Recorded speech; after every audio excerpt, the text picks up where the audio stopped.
And after 17 years, there is nothing that Jamaica can hold up, whether from a political or social standpoint, to say this is one of the objectives we set out to pursue,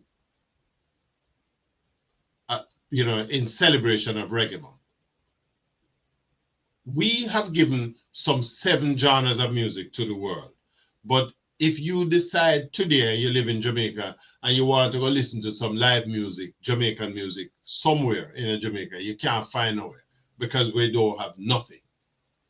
Nothing. There is no place in Jamaica that we can say this is what is the celebration of this great music that we have given to the world, and this is the headquarters of this music.